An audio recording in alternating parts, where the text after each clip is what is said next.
तो आइए अब हल करते हैं प्रश्न क्रमांक 4। तो प्रश्न क्रमांक 4 को हल करना है। आई नो कि जिन्होंने पहले 3 वीडियोस देख लिए हैं, पहले 3 प्रश्न देख लिए, उन्हें बड़ा आसान लग रहा होगा ये। और आप सोचोगे अरे वाह, ये प्रश्न में तो क्या लिखा है हमारे पास। ये लिखा हुआ है कि समबहुभुज की भुजाओं की संख्या ज्ञात करनी है। ये तो हमने पिछले प्रश्न में किया था। और कोण हमको दिया हुआ है, तो हम सीधा फॉर्मूला यूज़ कर लें और काम हमारा आसान हो जाएगा।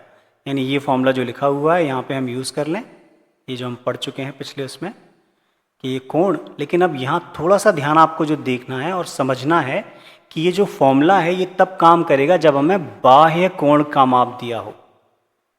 जब हमें बाह्य कोण का माप दिया हो तब ये फॉर्मूला काम करेगा। और इस प्रश्न में जो थोड़ा सा ट्रिकी पार्ट है वो क्या है, वो ये है कि इसमें अंतः कोण दिया है। तो अब अगर अंतः कोण दिया है तो फिर हम कैसे हल करेंगे, क्योंकि हमारा जो फॉर्मूला है ये फॉर्मूला तो तब काम करता है जब हमें बाह्य कोण दिया हो। तो इसमें हम थोड़ी सी एक चर्चा कर लेते हैं कि अंतः कोण और बाह्य कोण में क्या रिलेशन होता है। तो इसके लिए मैं एक एग्जाम्पल ले लेता हूँ। तो मैं पेन का दूसरा कलर यूज़ कर रहा हूँ यहाँ पे, ठीक है। ये सिर्फ एक उदाहरण है, मतलब अभी इसको हल नहीं कर रहे, फिर से हम हल करेंगे। अभी हम समझते हैं अंतः कोण और बाह्य कोण का क्या मतलब है। तो मैं इसको एक उदाहरण से, एक चित्र से समझते हैं हम। तो मैं मान लो एक ट्राइंगल बना लेता हूँ, एक त्रिभुज बना लेता हूँ। तो ये एक त्रिभुज मैंने बना लिया यहाँ पे। अब ये एक त्रिभुज है तो इसमें अंतः कोण मतलब अंदर के कोण। यानी ये जो कोण है, ये कोण है, ये कोण है और ये कोण है, इन कोणों को हम बोलते हैं अंतः कोण। यानी हमें जो मान दिया हुआ है ये 165 डिग्री, ये इसका मतलब ये नहीं कि जो समबाहुभुज है इस प्रश्न का उत्तर ये ट्राइंगल 3 हो जाएगा, ये नहीं है। ये बिल्कुल सिर्फ उदाहरण के लिए बता रहा हूँ मैं। इस प्रश्न को हल करना हम अभी बाद में शुरू करेंगे। अभी हम सिर्फ ये समझ रहे हैं कि अंतः कोण और बाह्य कोण का क्या रिश्ता है, उस रिश्ते को समझने की हम कोशिश कर रहे हैं। और उसके लिए मैंने उदाहरण लिया है एक त्रिभुज का। तो ये त्रिभुज में ये अंतः कोण हो गया। अब बाह्य कोण क्या होता है, तो बाह्य कोण में क्या होगा, अगर मैंने ये जो एक भुजा है, कोई सी भी एक भुजा त्रिभुज की, उस भुजा को अगर मैंने आगे बढ़ा दिया, तो मान लीजिए ये भुजा मैंने ऐसे यहाँ पे आगे बढ़ा दी, तो जब ये भुजा आगे बढ़ जाएगी तो उसके बाद में ये जो भुजा है, 7 की जो भुजा और ये आगे जो बढ़ी हुई भुजा है, इन दोनों के बीच का ये जो कोण बनेगा, इस कोण को हम बोलते हैं बाह्य कोण। बाह्य कोण। तो ये थोड़ा सा रिलेशन आपको समझना है अंतः कोण का और बाह्य कोण का। तो अब बाह्य कोण ये है और हमें दिया है अंतः कोण। तो यहाँ पे रिलेशन क्या आ रहा है, देखिए ये जो लाइन है ये एक्चुअली एकदम स्ट्रेट लाइन है। थोड़ा सा टेढ़ा बन गया है मैंने जो बनाया चित्र में, पर ये टेढ़ा नहीं है। ये जो लाइन बनेगी ये एकदम सीधी बनेगी। यानी यहाँ से बिल्कुल ये लाइन जो जाएगी एकदम सीधी लाइन जाएगी, ये बिल्कुल सीधी लाइन, एकदम सीधी लाइन बनेगी यहाँ से। तो जब ये सीधी लाइन बन रही है, ये जब सीधी लाइन बन रही है ऐसे, और इसके ऊपर ऐसे एक लाइन बनी हुई है, तो जब ये जो पेयर बनता है हमारा दो कोणों का, ये जो दोनों कोणों का पेयर बनता है, इसको हम बोलते हैं लीनियर पेयर। और ये जो लीनियर पेयर दोनों बनते हैं, इन दोनों कोणों का जो योग है, यानी जो अंतः कोण और बाह्य कोण है, इन दोनों का जो योग है वो हमेशा 180 डिग्री होगा। और ऐसा क्यों होगा, क्योंकि आप ध्यान से देखिए कि यहाँ पे क्या बन रहा है, एक अर्धवृत्त जैसा बन रहा है। ये जो आकृति बन रही है इसे हम बोलते हैं अर्धवृत्त। और हमें मालूम है कि जो पूरा वृत्त होता है, जब पूरा वृत्त बनता है, सर्कल बनता है, तो वो 360 डिग्री का कोण बनाता है। तो अगर हम आधा ही बना रहे हैं, केवल सर्कल, आधा वृत्त बना रहे हैं, तो उसका जो कोण बनेगा वो 180 डिग्री बनेगा। तो इस वजह से हमें ये एक फॉर्मूला मिल जाता है एक और, अंतः कोण और बाह्य कोण के लिए। तो ये फॉर्मूला हमें याद रखना है। वो फॉर्मूला क्या है कि जो अंतः कोण है, इसमें अगर हम बाह्य कोण को जोड़ दें, इसमें अगर हम बाह्य कोण को जोड़ दें, तो इसको जोड़ने के बाद जो हमारा उत्तर आएगा वो हमेशा 180 डिग्री ही होगा। तो ये भी हमें एक फॉर्मूले की तरह, एक सूत्र की तरह याद रखना है, क्योंकि इसकी हमें ज़रूरत पड़ने वाली है इस प्रश्न में, इस प्रश्न को हल करने के लिए। तो अब इस प्रश्न को हम अलग से हल करते हैं। अभी जो मैंने आपको बताया ये सिर्फ क्या था, एक टॉपिक, एक कॉन्सेप्ट था जो आपको पता होना चाहिए। तो अब यहाँ पर हम ज़रा इस प्रश्न को कॉपी कर लेते हैं फिर से, और अब हम इसे हल करते हैं। अब मैं इसको मिटा देता हूँ, क्योंकि अभी हमें क्लियर हो गया है कि हमें जो इस प्रश्न में दिया है वो अंतः कोण दिया है।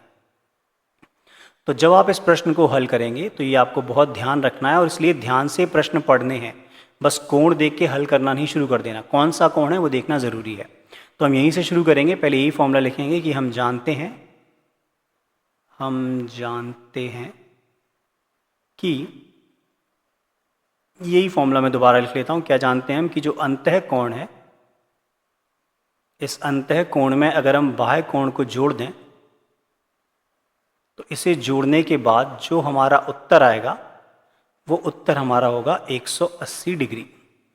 हमें तो बाह्य कोण की ज़रूरत है क्योंकि फॉर्मूला हम तभी लगा सकते हैं भुजाओं की संख्या ज्ञात करने के लिए। तो अंतः कोण है 165 डिग्री, तो यहाँ मैं लिख दूंगा 165 डिग्री प्लस बाह्य कोण। मुझे पता नहीं है बाह्य कोण क्या है, मैं चाहता तो यहाँ भी कह सकता था कि माना कि बाह्य कोण बराबर x, और वो मैंने इसलिए नहीं किया क्योंकि हम वो यूज़ करेंगे किसके लिए, भुजाओं की संख्या के लिए। तो अब यहाँ पे हमें निकालना है बाह्य कोण, तो यहाँ लिख देंगे हम बाह्य कोण बराबर, अब देखिए फिर से समीकरण बन गया है, 165 को हम उधर शिफ्ट करेंगे तो ये क्या हो जाएगा, माइनस हो जाएगा क्योंकि ये प्लस है, तो 180 डिग्री माइनस 165 डिग्री। डिग्री का चिन्ह लगाना नहीं भूलना है हमें, ये बहुत ज़रूरी है क्योंकि हम ये कोण दिखा रहे हैं यहाँ पे। तो बाह्य कोण बराबर, अब 180 में से 165 घटा देंगे तो कितना बच जाएगा 15, तो हम यहाँ लिख देंगे 15 डिग्री। यानी जो बाह्य कोण का माप हमें मिला है वो है 15 डिग्री।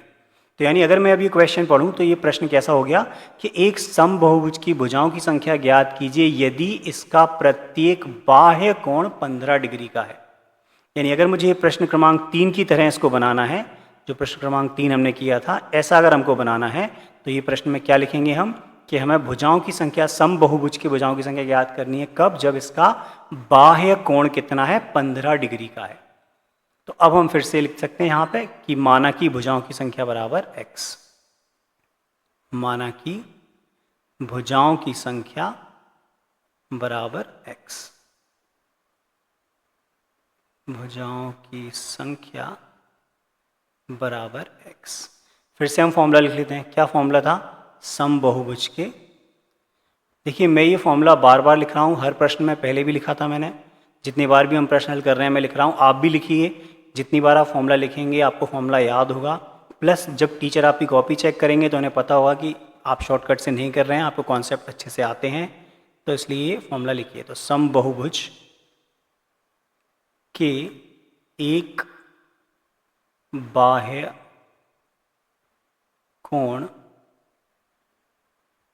का माप बराबर क्या हो जाएगा, 360 डिग्री, और इसको हम भाग लगा देते हैं किससे, भुजाओं की संख्या से। बस अगर ये फॉर्मूला आपको याद है और समीकरण हल करना आपको आ गए हैं तो फिर ये प्रश्न आपके लिए बहुत आसान है। अगर मुश्किल लग रहे हैं तो बिल्कुल आप कोशिश कीजिए कि सबसे पहले आपको समीकरण हल करना आ जाए। तो ये हमने 15 डिग्री लिख दिया क्योंकि बाह्य कोण का माप हमने निकाल लिया है। देखिए ये बाह्य कोण का माप निकाला हमने 15 डिग्री, और ये हमको फॉर्मूले में यहाँ रखना है बाह्य कोण का माप, तो हमने लिख दिया 15 डिग्री। बराबर का चिन्ह लगा है तो बराबर का चिन्ह लगा देते हैं, 360 डिग्री लिखा है तो 360 डिग्री लिख लेते हैं, बटे भुजाओं की संख्या x। अब मैं इसको थोड़ा जल्दी हल कर लेता हूँ क्योंकि आई एम श्योर कि आपको अब समीकरण हल करना आ गया होगा। नहीं आ रहा है तो जैसा मैंने कहा पिछले अध्याय के जो मैंने वीडियोस बनाए हैं उनको जाके देखिए कैसे हम समीकरण हल करते हैं। अब ये भिन्न बन गया, इसको हमें हल करना है तो फिर से हम काट सकते हैं। तो ये 15 से ही डायरेक्ट हम काट सकते हैं, यानी जो अंश है 360 इसमें भी 15 से भाग जा सकता है, और जो हर है इसमें भी 15 से भाग जा सकता है। इसको बोलते हैं सरल करना। तो जब हम इसमें भाग लगाएंगे, अगर भाग लगाना नहीं आता तो प्रैक्टिस कीजिए, बहुत ज़रूरी है, इसमें स्पीड आपकी बनना चाहिए। तो भाग लगा देंगे, ये हो जाएगा 15 दूनी 30, 15 चौक 60 और 15 एकम 15, यानी x का मान आ गया 24/1 जो कि 24 ही है।